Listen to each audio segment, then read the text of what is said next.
Pero bueno, estamos aquí otra vez, cargados de ilusión, de ganas y de esperanza para que entre todos intentemos hacer un mundo mejor y que todas las cosas funcionen un poco mejor. Entonces hoy tenemos la suerte de que esté con nosotros Montse Escribano Cárcel, que bueno, ella todos los años tiene la disponibilidad de decirnos que sí. Y entonces, pues, este año también tenemos esa suerte de que nos has dicho que sí. Ella es doctora en Filosofía por la Universidad de Valencia, con una tesis sobre neuroteología fundamental. Es licenciada en Ciencias Religiosas y máster en Teología por la Facultad de Teología San Vicente Ferrer de Valencia.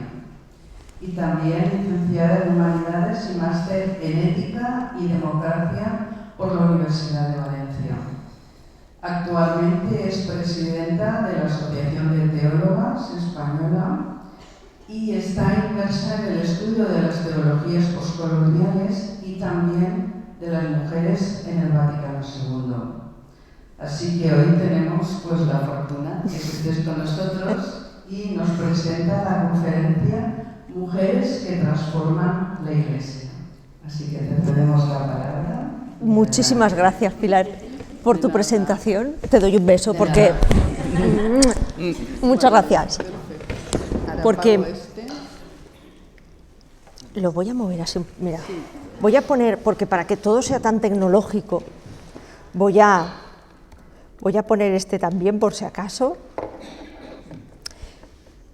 Porque sé que habéis venido esta tarde por ver la pantalla, porque tanto el escenario como la pantalla esta que es hipnótica. Entonces, vamos a ver si puedo conseguir captar un poco vuestra atención de este super espacio que la verdad es que es muy bonito.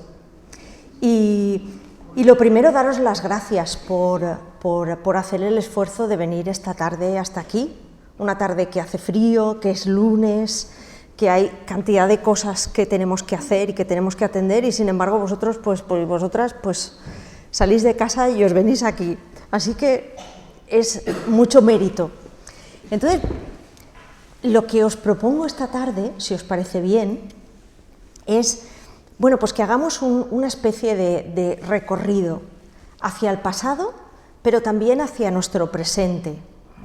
Porque no únicamente queremos asomarnos a cuestiones que pasaron hace mucho tiempo y que no tienen nada que ver con nuestra vida, sino al contrario, de cuestiones que afectan directamente a quiénes somos nosotros y nosotras hoy en día. Esta vez el tema es un poco más eclesial, otras veces he hablado de otras cosas, no sé, pero esta vez, hablándolo con Pili, ¿verdad? Y con vosotros, que siempre son tan amables, que dices, cuando me llaman por teléfono, digo, es que yo no sabría decir que no, entonces, veremos hasta dónde, ¿no? Pero siempre me tratan tan bien y es imposible decir que no, porque además venir a Castellón, yo siempre lo digo, vengo con muchísima alegría. He estado viviendo un tiempo aquí y fue de los mejores años de mi vida, entonces, una parte de mí, es de aquí de Castellón, y cuando me dicen algo de Castellón, yo sonrío. Entonces, como os decía, vamos a echar un poco la mirada hacia atrás.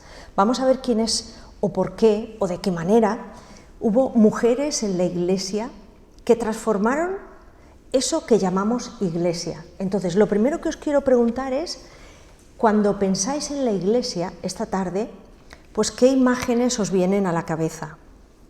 ¿En qué pensáis? Una iglesia cercana, en un lugar determinado, en unas personas que la forman.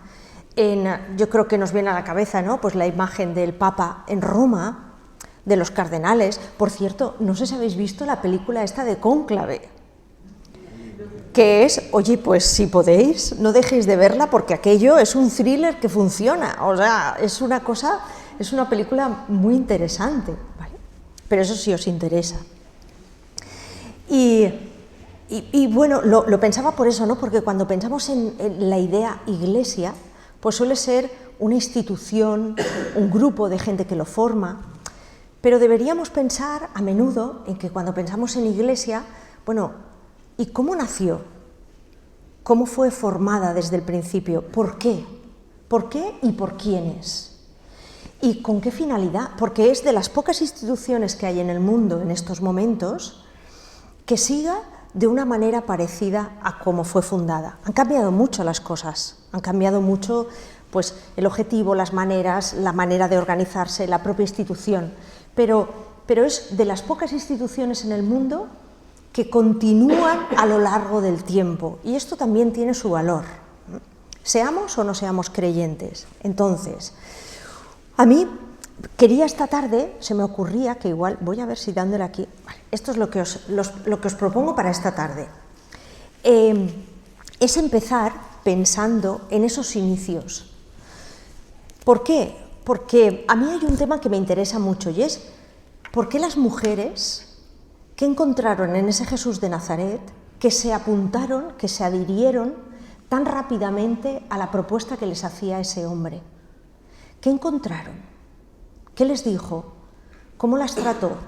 ¿Cómo miró Jesús a las mujeres? Porque no era una cuestión muy común en esa época, de que hubiera varones que miraran a mujeres de manera también pública, de un modo distinto. Eso no era lo lógico, no era lo normal en una sociedad como era la judía en el siglo I, que tenía, bueno, pues sus restricciones religiosas, sociales, económicas, pues como las nuestras, pero quizá un poco más marcadas. Por eso que llamamos el mundo religioso. Si decimos el mundo judío, pues estamos pensando en un mundo en el que las leyes civiles y las leyes sociales coinciden con las leyes religiosas, ¿vale? Por eso decimos es un mundo judío. Bueno, pues ahí hubo mujeres que se acercaron a un señor que pasaba por allí y debía ser alguien realmente muy interesante, pero fue muy interesante para muchas personas, pero especialmente vemos que hay muchas mujeres que se adhirieron de una manera muy especial. Entonces, bueno, pues esta tarde vamos a pensar un poco en por qué, qué había, porque lo mismo nos está pasando esta tarde aquí a nosotros y a nosotras, seamos o no seamos mujeres. Es decir, ¿qué hay todavía en Jesús de Nazaret, en su mensaje, en su propuesta del reino, que sigue atrayendo a las mujeres y a los hombres, ¿vale? Diré repetidas veces a las mujeres, pero por favor sentiros todos incluidos en ese término, ¿vale? Pero sí que hubo, bueno, pues algunas cualidades, ¿no?, que repasaremos. Entonces, bueno, pues eso, y por eso yo le llamo a esto una memoria peligrosa, porque cambió muchas cuestiones en su momento, pero también está cambiando muchas cuestiones y muchas maneras de relacionarnos hoy en día.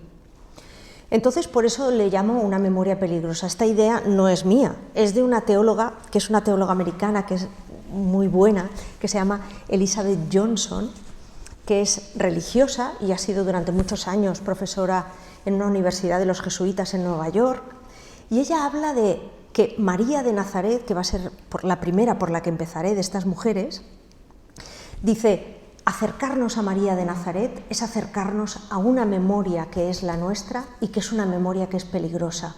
¿Por qué?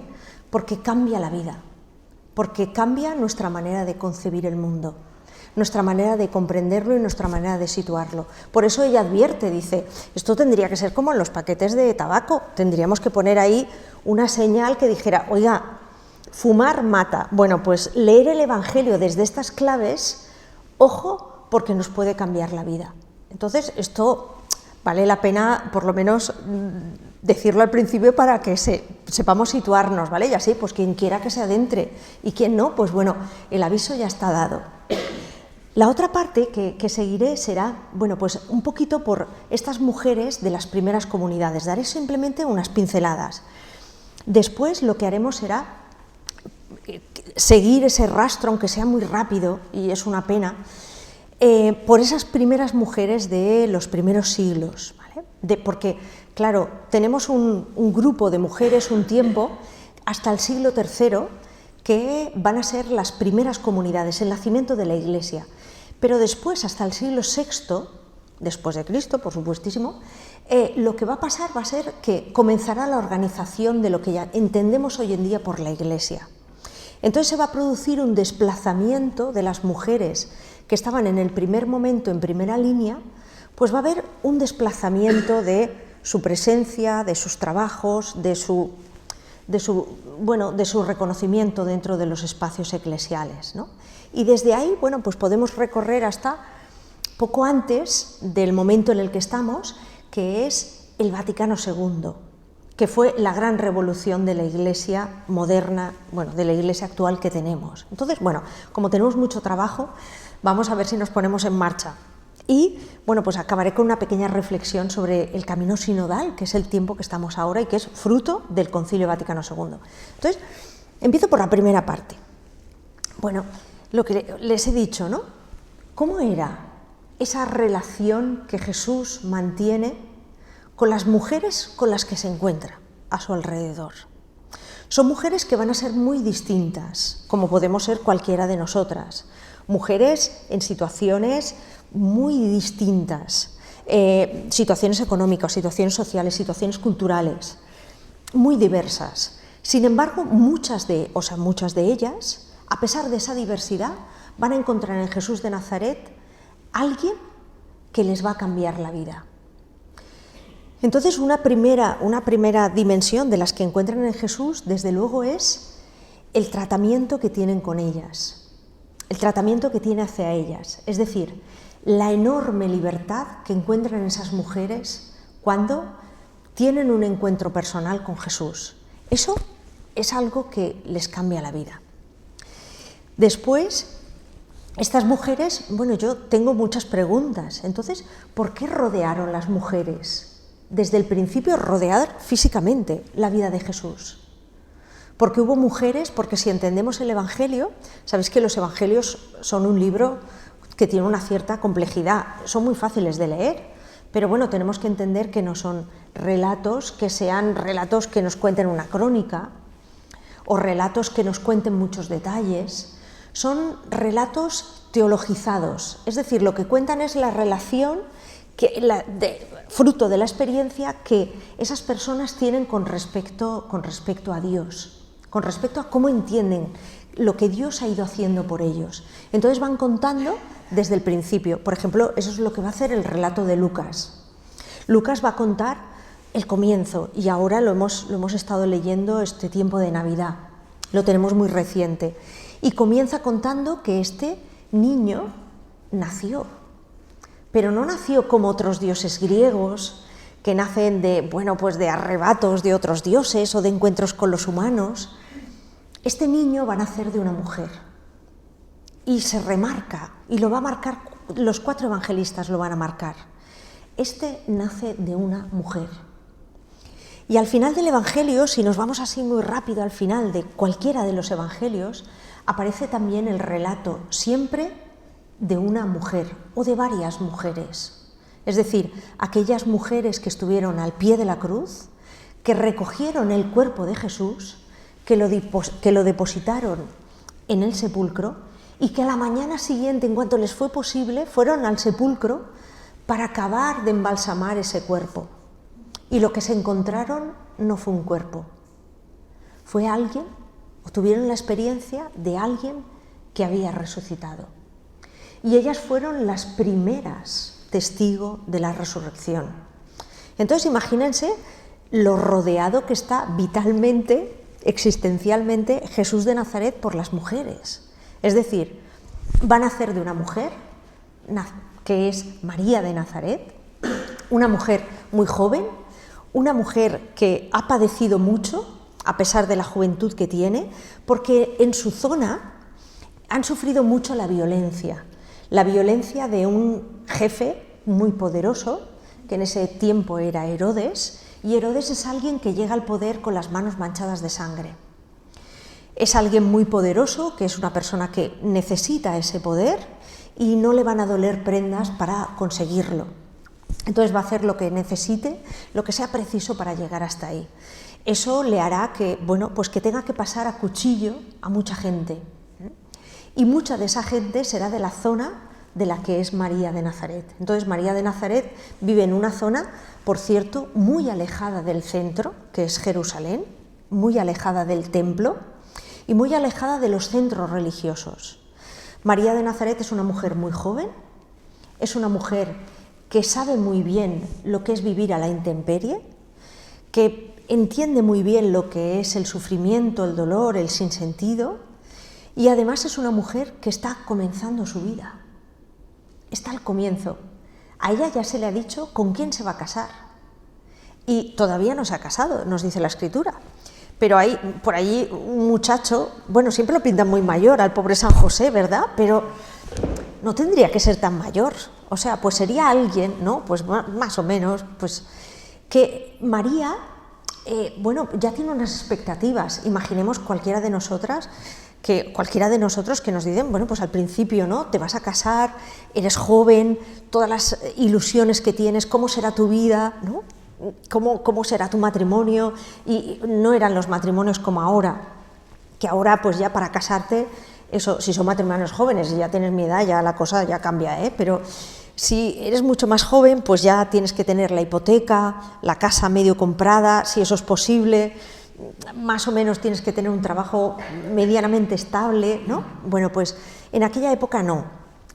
Las familias son tribales, entonces eso de que se van a casar y se van a vivir aparte, bueno, pues habría un poco de intimidad, pero aquello se vivía de una manera mucho más comunitaria, ¿vale? Y el objetivo pues es, bueno, pues que yo tengo cabras, tú tienes otro tipo de ganado, pues vamos a juntar las familias porque eso nos va a ayudar a sobrevivir. Y encima pues tendremos descendencia y la vida nos irá bien, ¿verdad? Bueno, pues en esas está María. Y María es una mujer que, bueno, pues un día, no sabemos si por la mañana, por la tarde, cuando sea, recibe una propuesta realmente muy arriesgada, de alguien que viene de parte de Dios y que ella entiende que es un ángel. Este ángel tiene un mensaje para esta mujer y le dice, mira, tus planes, tus expectativas, pues van a cambiar un poco. No sabemos realmente cómo es ese diálogo. A mí a veces me gusta imaginarlo, ¿no? ¿Qué se dirían? ¿Cómo sería? Porque María es una mujer que va a preguntar, va a decir, ¿cómo va a ser esto posible?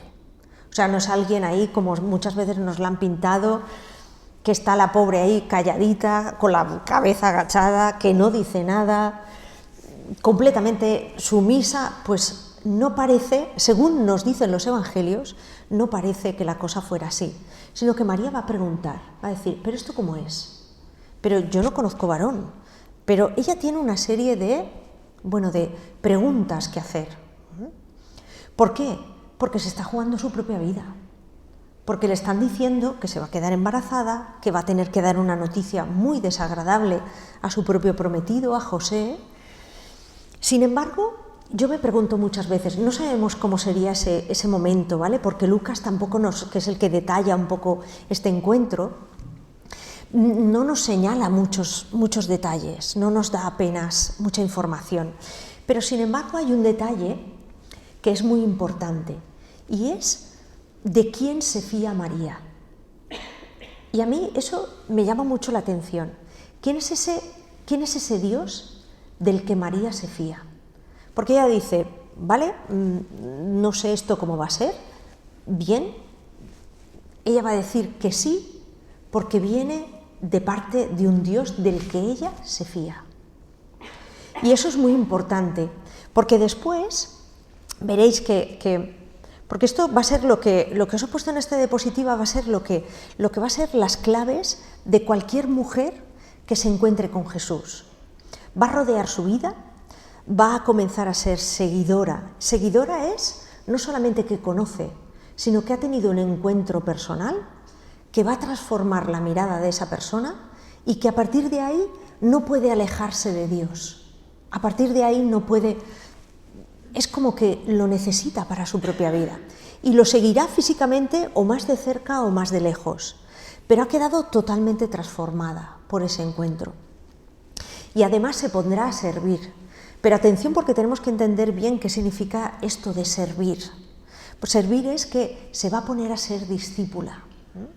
Acordaros que el servicio en la última cena no es de hombres o de mujeres, sino que en esa cena Jesús dice, el que quiera seguirme, el que quiera ser discípulo, tiene que hacer una cosa, y es ceñirse la toalla, ponerse a los pies y entender la vida desde esa altura. Es decir, Jesús nos lo pone un poco difícil, nos lo pone muy claro. Dice, si queremos entender esto del Evangelio, hay que seguir, tenemos que ponernos en camino, habrá que cambiar cosas, bien, pero dice, pero si queremos entender de qué va esto del Evangelio, hay que hacer un gesto vital, que es ponernos a los pies de los demás. Y dices, esto ya se pone difícil, porque esto ya es una prueba complicada, esto ya no es sencillo, porque una cosa es escuchar palabras bonitas, una cosa es escuchar un mensaje liberador, una cosa es escuchar, bueno, pues que hay gente que recobra la vida, que recobra la salud, pero otra cosa es decir, vale, muy bien, pero ahora cada uno y cada una de nosotras se tiene que poner a los pies y al servicio de los demás. Dices, eso, bueno, seguro que aquí en Castellón esto os sale muy bien, porque aquí en Castellón sois muy buena gente, ¿vale?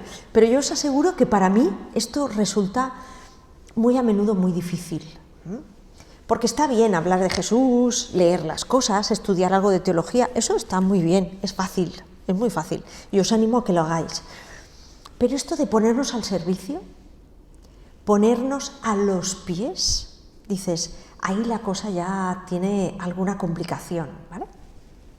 Y por eso ellas ponen en vida, ahí ponen en riesgo su propia vida.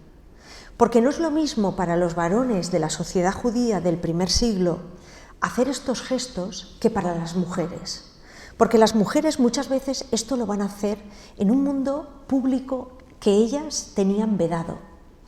Y me voy a explicar ahora un poco mejor. Fijaros, nos dice el Evangelio de Lucas, este que os decía, este texto dice, Jesús fue caminando de pueblo en pueblo, de aldea en aldea, proclamando la buena noticia del reino de Dios. Lo acompañaban los 12 y algunas mujeres que él había curado de malos espíritus y enfermedades.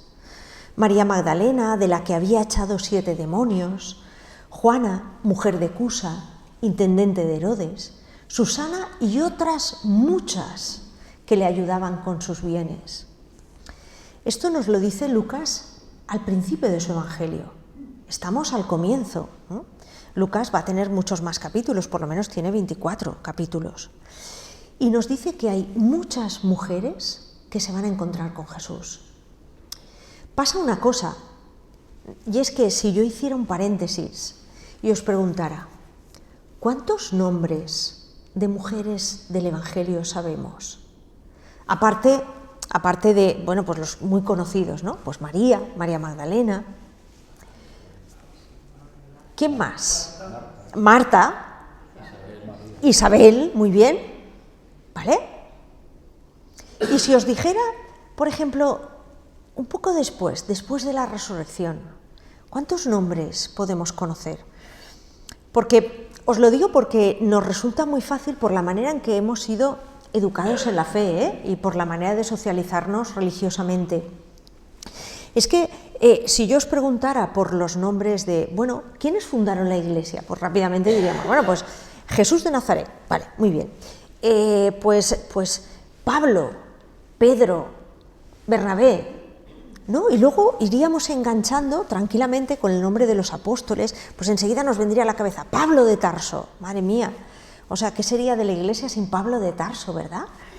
San Pedro, madre mía, es que no podría haber Iglesia sin ellos dos, ¿no? Pero dices, ¿pero alguien se acuerda de Lidia?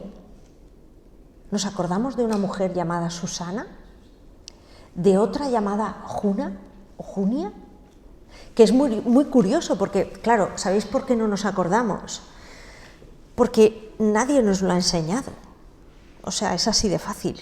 No es que no lo hayamos querido aprender, es que estos nombres, al lado del número de los 12 discípulos, pues han quedado como, bueno, pues ocultas, sencillamente.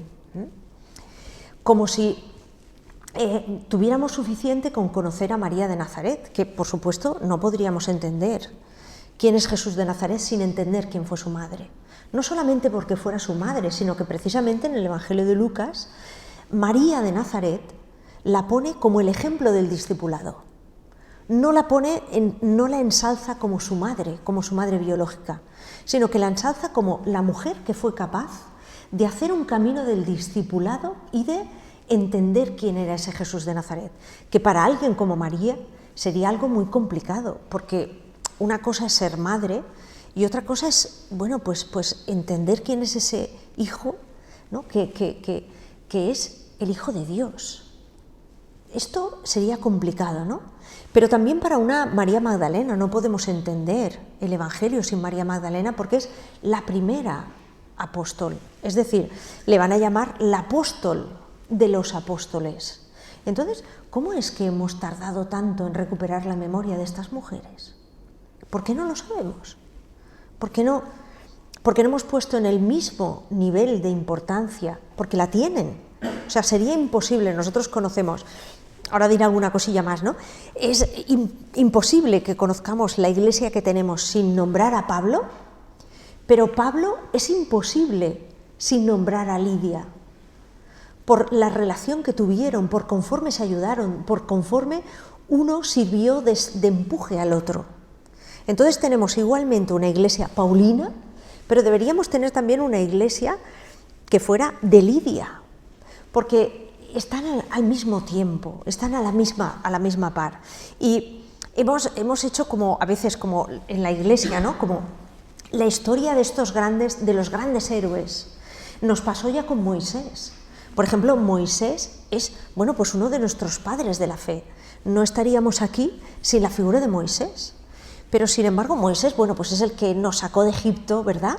Por eso tenemos la Pascua, abrió las aguas, nos llevó a la tierra prometida, nada menos y nada más. Pero ¿qué sería de Moisés sin aquellas dos primeras mujeres que eran las comadronas y que cuando vieron a su madre que daba luz a un niño, que ellas tenían la obligación y la ley, o sea, debían cumplir la ley, de matar a ese niño? Se inventaron una estrategia para decir, no podemos matarlo. Y eso hizo que su hermana cogiera al niño, lo depositara en una cestita, lo llevara al río y lo pusiera muy cerca de donde estaban las hijas del faraón bañándose. Cuando las hijas del faraón abren esa cestita y ven a ese niño, dicen, no pudimos matarlo. ¿Por qué? Primero, porque sabían que era un niño judío. Sabían que era un niño judío porque sabéis que a los pocos días de nacer cualquier niño judío les hacen una marca en el prepucio, ¿vale? Es la marca de su judaísmo, ¿no? La marca de su pueblo. Por eso cuando la hija del faraón y están bañándose, ¿no? Hay más mujeres allí, abren la cesta, ven a un niño precioso y dicen, no podemos ahogarlo, no podemos dejarlo en el río. Pasa cerca, ¿no? Se hace la encontradiza a su propia hermana y dice, bueno, si quieres, conozco a una mujer que puede darle el pecho. Te lo mantendremos vivo y cuando ya esté un poquito crecido ya te lo traemos y será un hijo tuyo. Entonces ese niño será criado dentro de el mundo egipcio. ¿Qué pasa? Que no podríamos tener a Moisés si retiramos todas estas figuras femeninas que han sostenido la vida de Moisés. Además, después Moisés, sabéis la historia, ¿no? Matará a un trabajador, tendrá que huir y cuando huye será otra mujer la que le enseñará su propia memoria y le dirá, recuerda de dónde vienes, recuerda quién es tu Dios. Y eso es lo que le hace que ese Moisés tenga un encuentro a través de una zarza, ¿os acordáis? De la zarza ardiente, y le pregunta a ese Dios, ¿pero tú quién eres? Y Dios le dirá, yo soy el que soy.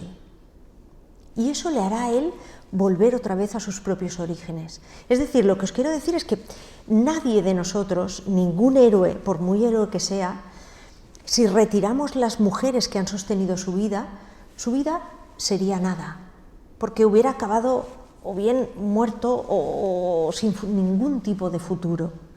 Entonces, pues tenemos que recordar la memoria de todas estas mujeres porque fueron las que se jugaron el tipo para que este niño saliera adelante. Y lo mismo vuelve a suceder con la figura de Jesús. Hay muchas mujeres que van a sostener su vida. Y os pregunto, antes de que pase más tiempo y yo me enrolle más, ¿por qué textos como estos no los leemos en domingo? Si son tan importantes, yo considero que son importantísimos, que son nucleares. Pero, ¿por qué no están en nuestras celebraciones de los domingos? Y sin embargo hay otros pues, que salen con mucha asiduidad, ¿verdad? Entonces esto es algo que tenemos que pensar, porque las memorias de las mujeres no tienen ni los mismos lugares, ni los mismos reconocimientos, ni los mismos recorridos que otros textos en los que aparecen varones.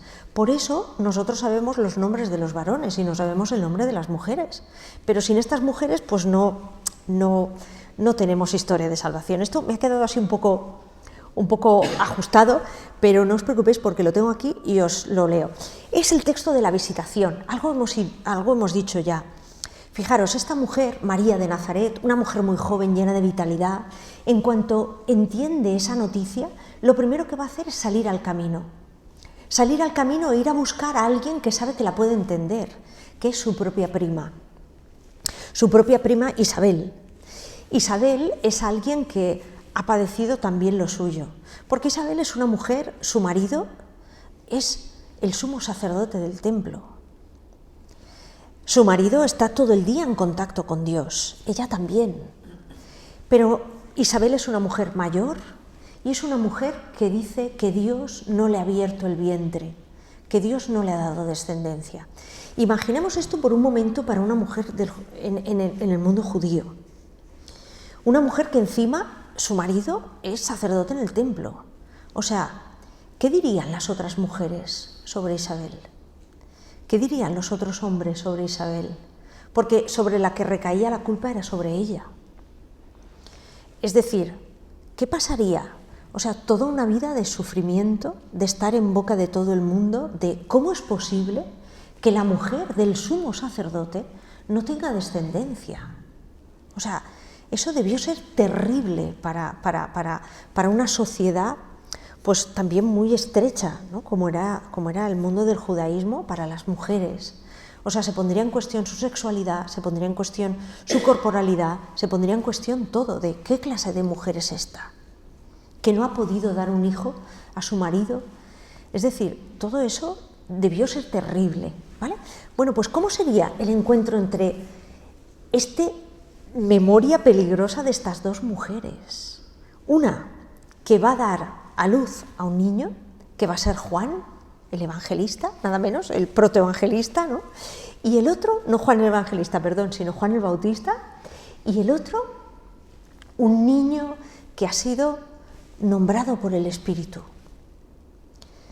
Yo siempre me quedo como también tratando de imaginar cómo serían las conversaciones entre estas dos mujeres que se encuentran en una situación de mucha incomodidad. Además, María se ha jugado la vida, porque cualquier mujer que en el siglo I se atreviera a salir al camino, le podía pasar cualquier cosa. Y además, las leyes judías establecían que cualquier cosa que le pasara a esa mujer, nadie podía pedir responsabilidad. ¿Por qué? No haber salido al camino, ya sabías a lo que te exponías. Nadie saldría fiador de una mujer que se exponía a eso. Y sin embargo, María se va sin pensarlo y se va a buscar a alguien que la puede comprender. Se va a buscar a su prima, ¿no? Y hay un momento muy bonito que sí que señala el Evangelio, que dice que cuando Isabel recibe a su prima, su hijo salta de gozo en el vientre. Además de lo físico, ¿no? Es como dos mujeres que están conectadas por el Espíritu, por sus propias búsquedas, por sus propios anhelos, por lo que ellas están entendiendo que Dios está haciendo por ellas. Porque igual que María va a tener su propia anunciación, también lo va a tener Isabel. A Isabel, el ángel también se le va a presentar, Dios también le va a decir: oye, yo tengo una propuesta para ti. A tu marido le ha pasado esto mientras estaba en el templo y tú concebirás a un hijo. Y ella también va a tener que decir que sí a ese niño, a esa propuesta. Entonces, bueno, pues por eso es un encuentro de una enorme alegría. Y eso también es una característica que muchas veces cuando vengo aquí me gusta recordarlo. Si queremos entender el Evangelio, tenemos que buscar los momentos de esa alegría, de esos encuentros, porque no son solamente un qué bien estamos, pues vamos a cantar villancicos, sino que cantamos villancicos porque nos ha nacido un Salvador. Ponemos luces porque nos ha nacido una esperanza, porque creemos que es posible lo que decía Pili, ¿no? Que es posible que el mundo cambie, porque es posible que las cosas se transformen. Y esto es lo que van a hablar estas dos mujeres. Va a decir, el mundo a partir de ahora no va a ser igual, porque Dios va a transformar lo pequeño en lo grande, y lo grande o lo supuestamente grande en el mundo, los poderosos, lo va a hacer pequeño. Esto es un cambio muy importante, porque dice Dios que va a transformar todo tiempo y toda condición. Esto es otro de los anuncios que deberíamos poner en los paquetes de todo, ¿no? Porque dices, es que aquí el riesgo es muy grande, por eso digo todo el tiempo que esto es una memoria peligrosa. El riesgo es grande porque dice que aquello en lo que creíamos va a cambiar, que igual las cosas no van a ser como pensábamos, que igual la muerte se convierte en vida y que igual la vida está llamada a tener abundancia, no únicamente un día tras otro, sino que estamos llamadas a tener una vida en plenitud, en plenitud. ¿Y eso qué tenemos que hacer? Porque dices, bueno, hemos sido llamados a esa alegría, ¿no? Eso es lo que significa la Navidad. Pero, ¿qué tenemos que hacer? Y incluso al propio Jesús, por mucho que nos llame la atención, pues las mujeres le van a ir señalando el camino. Porque estamos acostumbrados a que Jesús, bueno, pues es alguien que lo sabe todo, que lo puede todo, lo ponemos casi como estos grandes superhéroes americanos, ¿verdad? De todo lo puedo, todo. Pues a Jesús mismo le van a tener que ir indicando. Porque la primera María, también su padre, que dicen que su padre...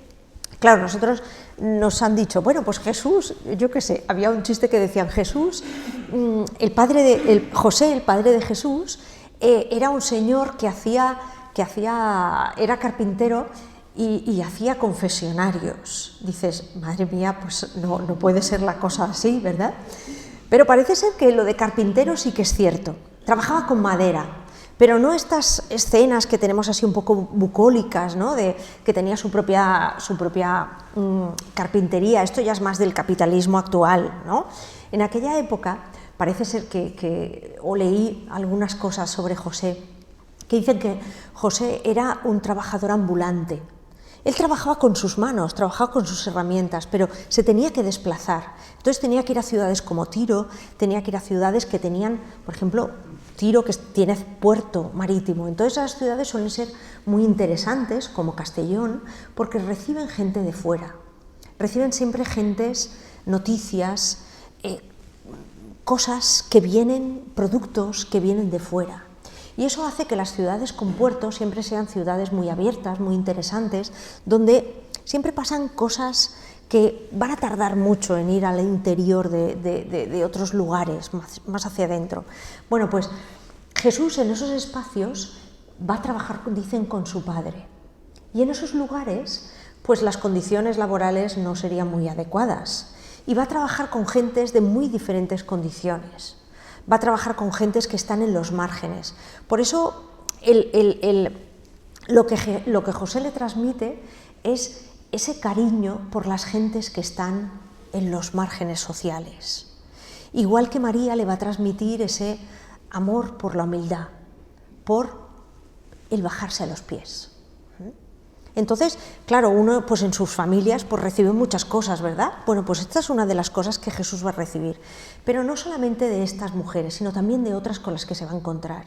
Hay una mujer que es la cananea, que es de Mateo 15, y este texto es muy interesante porque también lo conocemos yo creo que poco, o yo lo conocía poco, Es una mujer que, dice, bueno, os leo el texto y así, dice, desde allí se marchó a la región de Tiro y Sidón.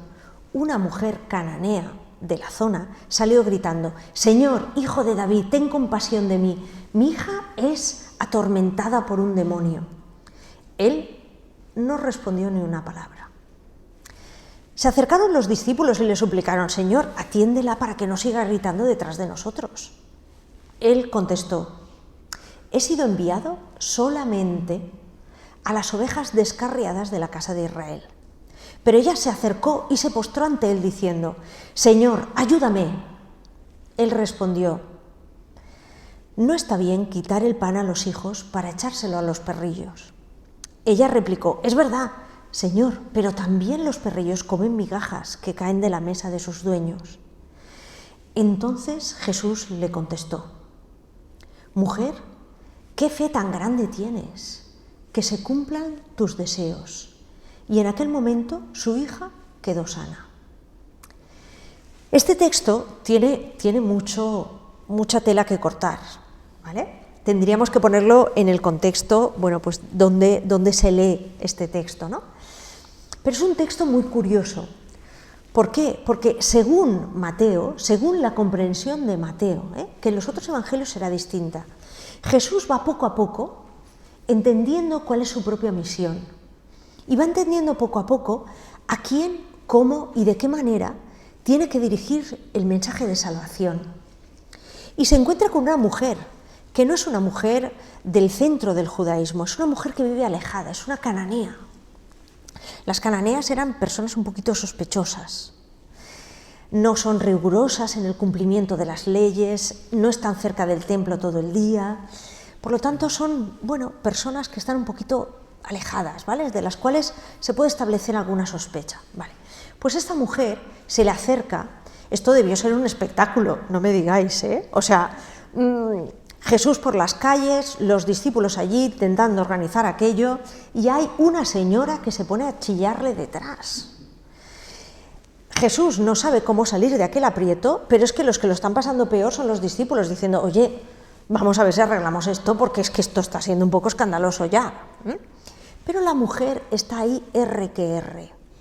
Otra cosa no, pero mujeres constantes al lado de Jesús va a tener muchas. Una que le va a tocar el manto, la viuda que dice en mitad de la noche, ¿no? Que dice, bueno, pues hay que abrirle porque esta señora es una pesada, ¿vale? Pues esta es de este equipo, de las que no cesan en su empeño.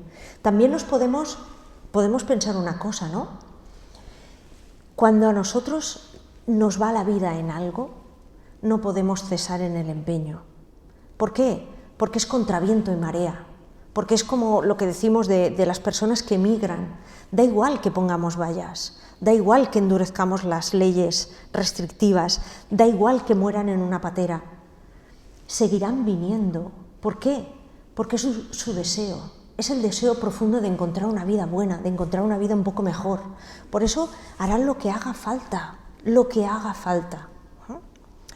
Entonces esta mujer, volvemos a este espacio, Jesús se pone muy serio y dice que la salvación es algo restrictivo, es para unos pocos, y que esta mujer no tiene derecho. Esto es muy grave. Y sin embargo va a ser esta mujer, en un diálogo mucho más largo que este, porque los evangelios tienden a cortar, ¿vale? En un diálogo un poquito más largo, el que le hará entender a Jesús, oye Jesús, tu propuesta salvadora tiene que ser para todos. Y de hecho vamos a ver un cambio radical. En cuanto se encuentra con la cananea y la cananea se encuentra con Jesús, a partir de ese momento, Jesús, por eso os lo he puesto ahí, a partir de ese momento Jesús ya va a predicar a todo el mundo. A todo el mundo. Es decir, esta mujer le hace cambiar un poco la perspectiva, le hace que tenga, bueno, pues como una variación distinta. Y esto es muy importante. Y lo hace una mujer. Y además no le dice, ostras, tienes razón, pues no había caído. Le dice Jesús, me has convencido por la fe que demuestras. Y la cuestión a partir de ahora en el Evangelio de Mateo se jugará siempre en quién tiene fe. Quien tenga fe, ese encontrará a Jesús. ese tendrá la salvación, ese encontrará la alegría en su vida. Pero acordaros de dónde viene esto. Y a partir de ahí ya va a ser el todos, todos, todos que dice Francisco, que decía, ¿os acordáis que Francisco, el Papa Francisco, le llamo Francisco como si fuera familia mía, pero Francisco está diciendo, la JMJ, ¿vale? Fue la primera vez que lo vimos, que lo decía con esa fuerza, que dice, en la Iglesia cabemos todos, todos, todos. No los que vamos a misa, no los que estamos bautizados, no los que no sé qué, no los que no sé cuántos, sino el todos, todos, todos. Y eso es algo que estamos en camino sinodal y que tenemos que recordárnoslo con mucha fuerza. Por eso tenemos que tener iglesias abiertas, tenemos que tener una mirada en salida y tenemos que ser arriesgados.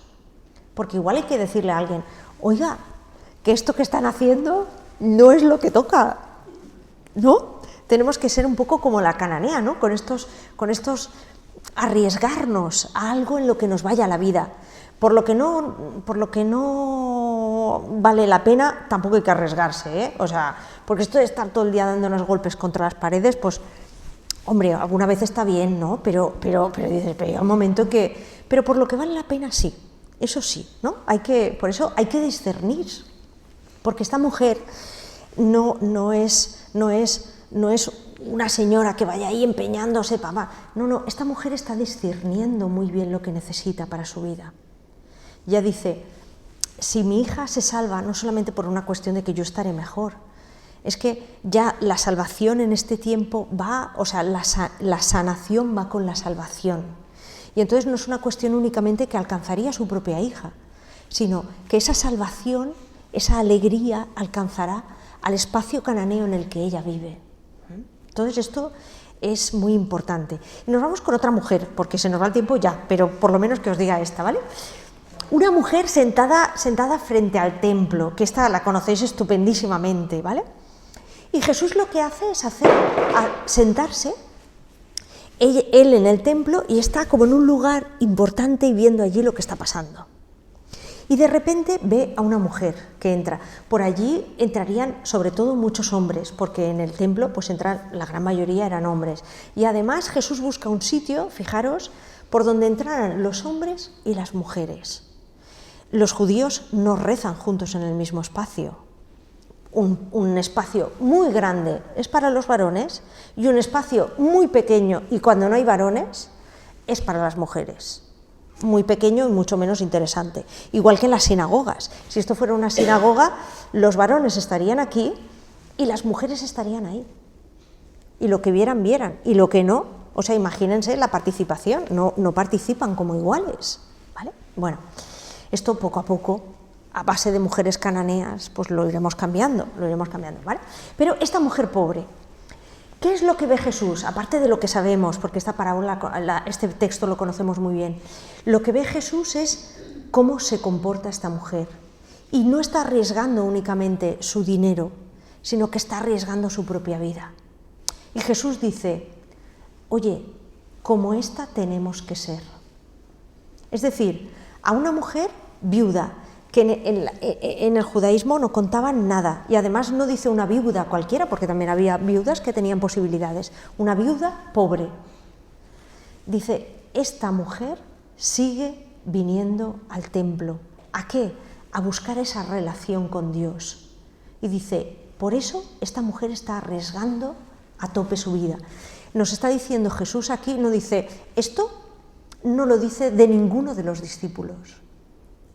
De ninguno dice, este ha arriesgado su vida. ¿Se acuerdan lo que pasa con Pedro? Pedro no es una viuda pobre. Pedro es un señor pues, muy arriesgado, un bravucón, ¿no? Y empieza a decirle, donde tú vayas yo te seguiré, yo voy a dar la vida por ti, yo voy a dar la cara por ti, porque yo por ti. Y Jesús le dice, para. Porque hoy, antes de que cante el gallo, me habrás negado nada más y nada menos que 3 veces. No hay ninguna mujer en el Evangelio que niegue a Jesús. Ninguna. No encontramos ningún relato de negación.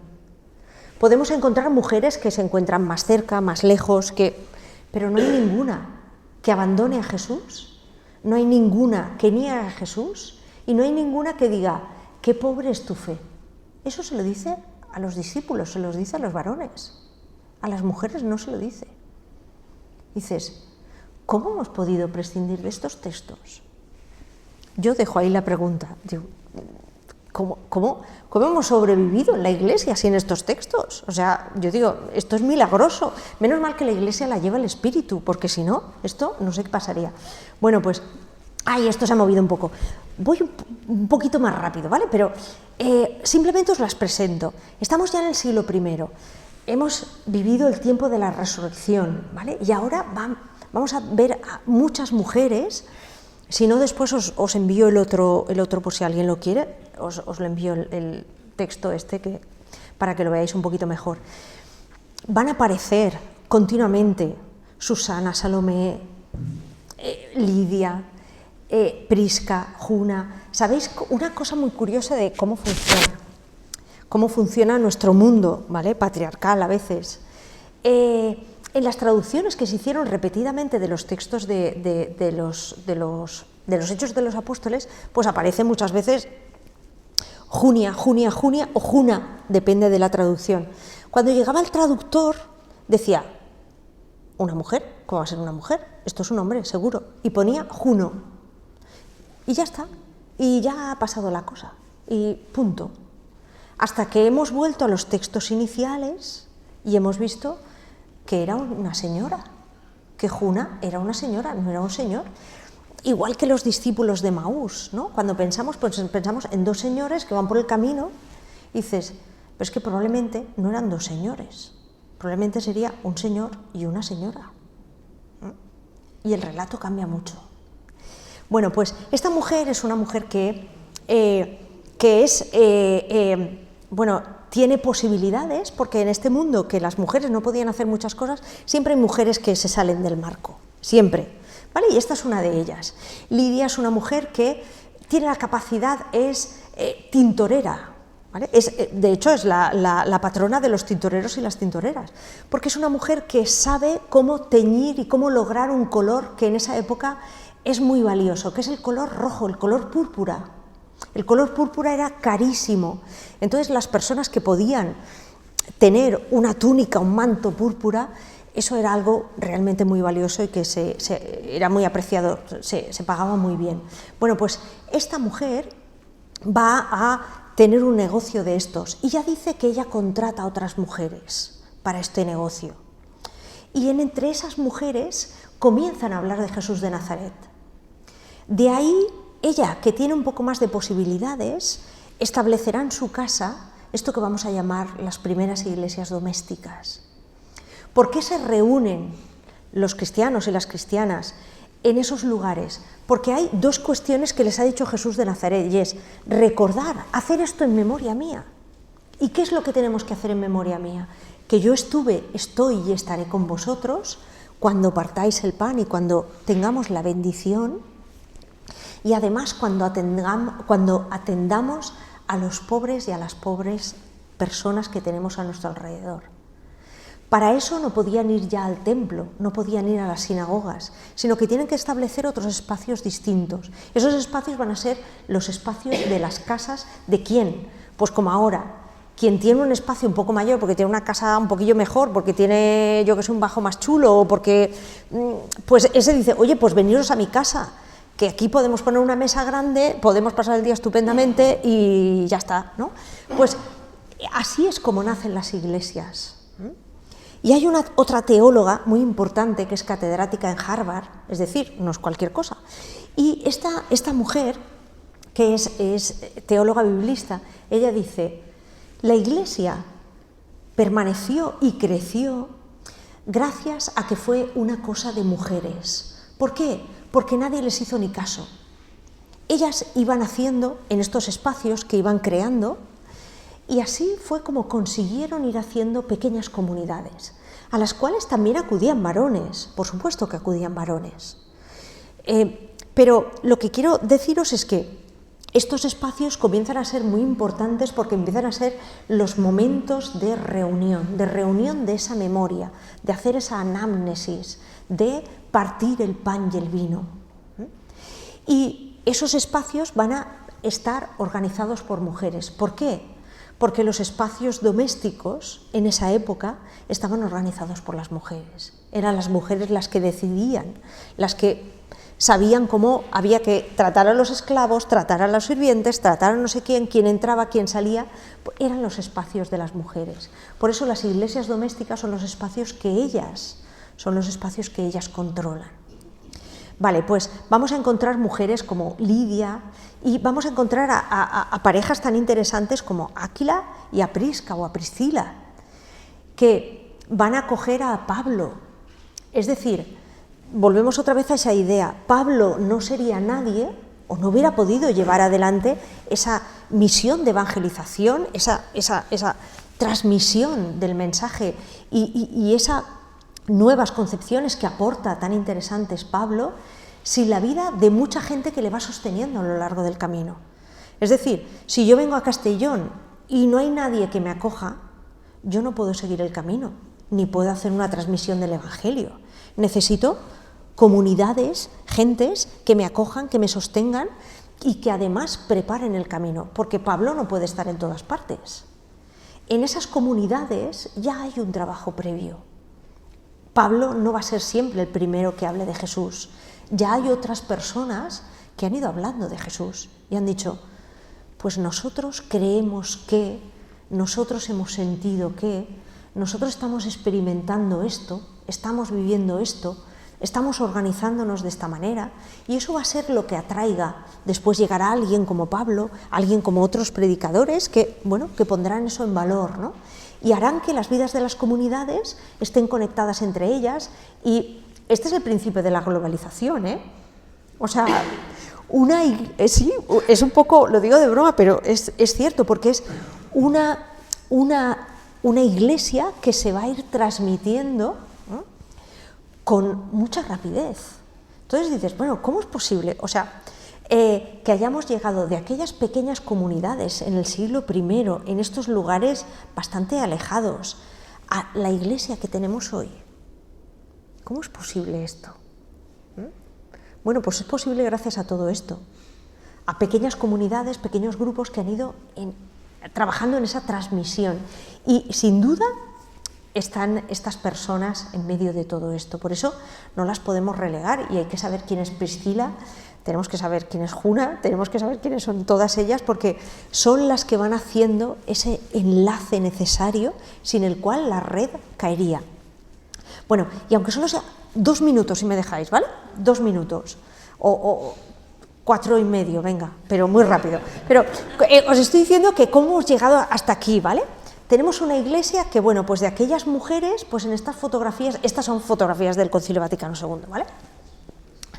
¿Cómo hemos llegado a una iglesia que, dice el Papa Francisco, tan enormemente masculinizada? ¿Qué hemos hecho aquí? ¿Qué hemos hecho? Y esto, la culpa no la tienen solamente los varones, la culpa la tenemos todos y todas, ¿vale? Porque esto no es una cuestión de culpabilidades, es una cuestión de decir, bueno, ¿qué es lo que tenemos y hacia dónde nos gustaría caminar?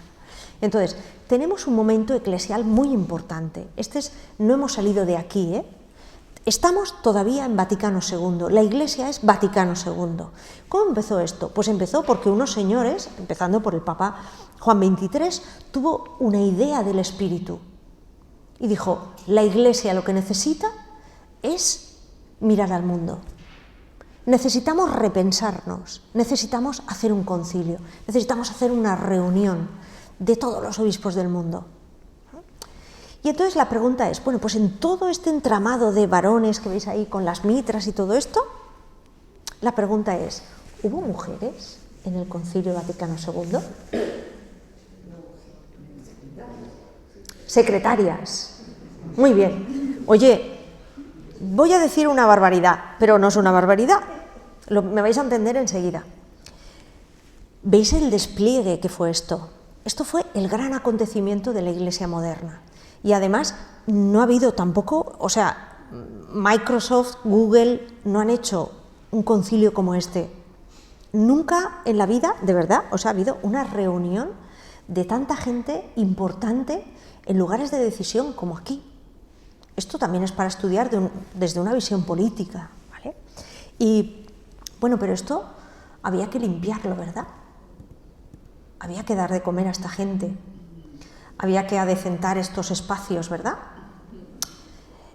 ¿Os imagináis estos obispos quitándose la mitra y diciendo, bueno, pues voy a recoger esto, venga, pues tú pasa el paño, yo paso el pronto y vamos a hacer esto juntos, yo he traído 2 cubos y 2 fregonas, tú a ver, bueno, esto lo vamos a dejar como los chorros del oro, venga, somos 4.500, 3.500 en las grandes celebraciones, hasta unos cerca de 4.000, ¿vale? 3.500 varones que se pongan, esto lo dejan limpio, pero vamos, en cuestión de segundos, o sea, esto queda impecable, ¿vale?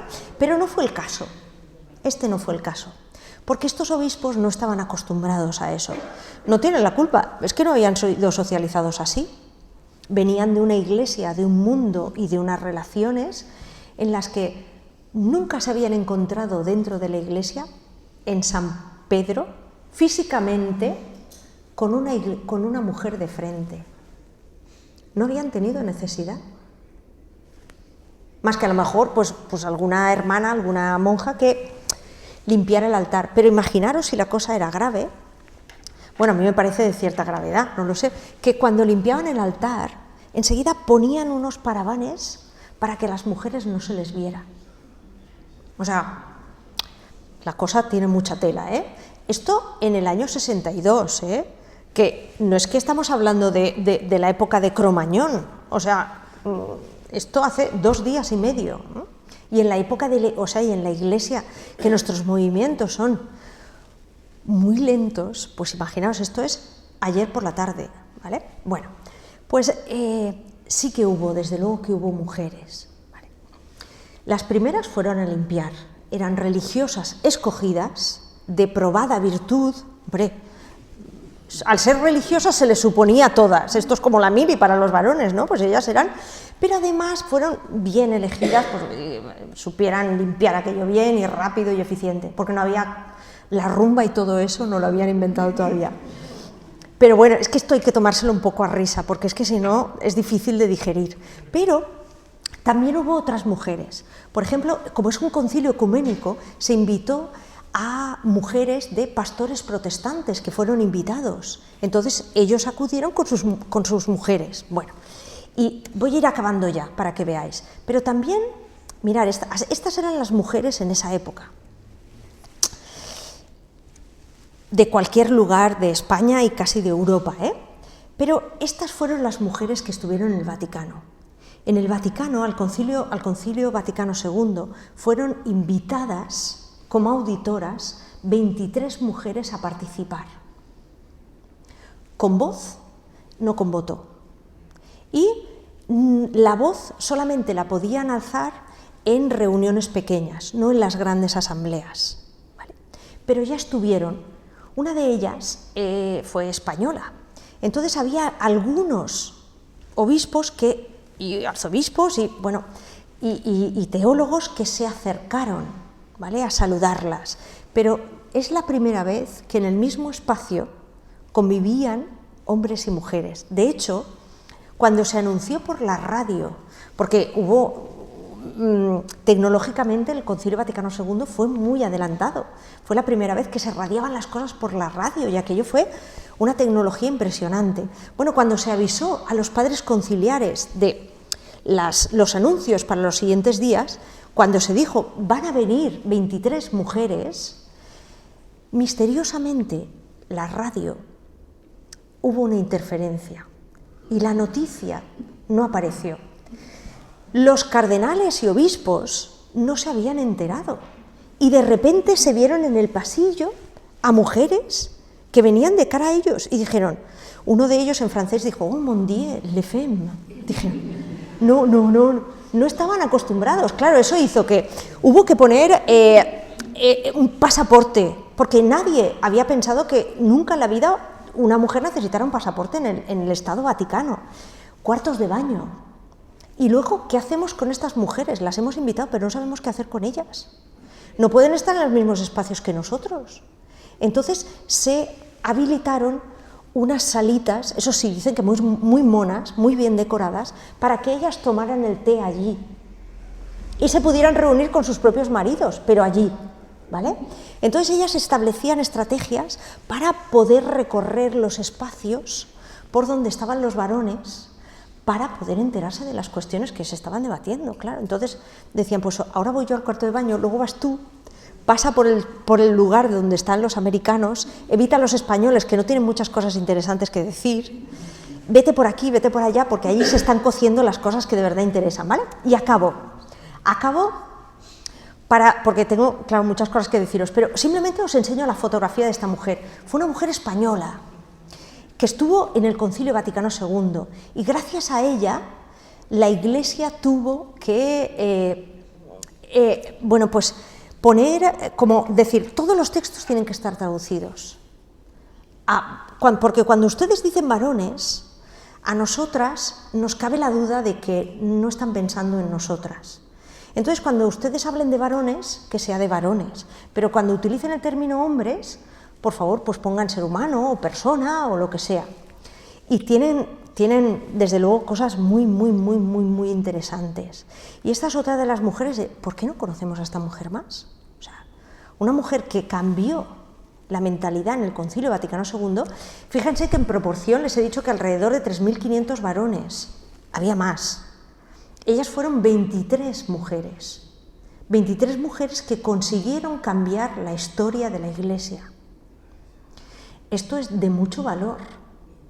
Y digo lo mismo, ¿por qué no las conocemos? ¿Cómo es posible que esto no las conozcamos? Acabo ya, de verdad. Mirad, simplemente lo que quería deciros es una cosa, ¿vale? Que de todo este rollo que os he dicho, es que estamos en el tiempo del sínodo, estamos en Concilio Vaticano II, estamos en tiempo de recordar, de rescatar estas memorias, de ver qué nos dicen. ¿Por qué? No solamente es una cuestión de feminismo, que también tenemos derecho a conocer la historia de estas mujeres por ser mujeres, sino también porque las propuestas que ellas hicieron, si nos las perdemos, nos perdemos la mitad de la vida de la Iglesia. Y eso no puede ser, porque estamos en una Iglesia que no estamos, es el tiempo de sumar, no es el tiempo de restar.